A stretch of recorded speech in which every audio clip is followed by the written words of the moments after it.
Il a joué dans les 3 plus grands clubs d'Italie et c'est l'un des plus gros à son poste. Salut, c'est Checkfoot et aujourd'hui on s'intéresse à Andrea Pirlo. Un milieu évoluant au poste de regista sous les ordres d'Ancelotti. Un meneur bas protégé par Gattuso et Seedorf. Un joueur dont on ne parle pas assez, mais pourtant c'est l'un des meilleurs. Un des rares qui pouvait faire basculer un match avec une passe, une frappe, un coup franc ou un dribble. Le mec dirigeait le jeu sans courir. Il voyait le jeu avant tout le monde. Sans parler de ses coups francs, il mettait des frappes avec des trajectoires hallucinantes, flottantes en force ou enroulées. Il avait une main à la place du pied. Quand on voit ses qualités, on peut pas être choqué par son palmarès. Champion du monde en 2006, 2 Champions League, 2 Super Coupes d'Italie, 6 fois champion d'Italie.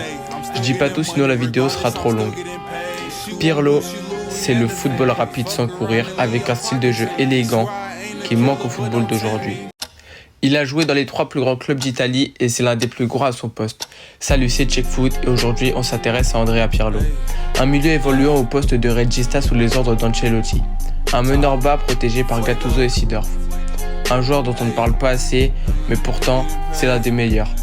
Un des rares qui pouvait faire basculer un match avec une passe, une frappe, un coup franc ou un dribble. Le mec dirigeait le jeu sans courir.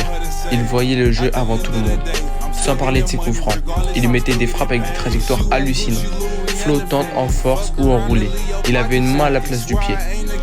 Quand on voit ses qualités, on peut pas être choqué par son palmarès. Champion du monde en 2006, 2 Champions League, 2 Super Coupes d'Italie, 6 fois champion d'Italie. Je dis pas tout sinon la vidéo sera trop longue.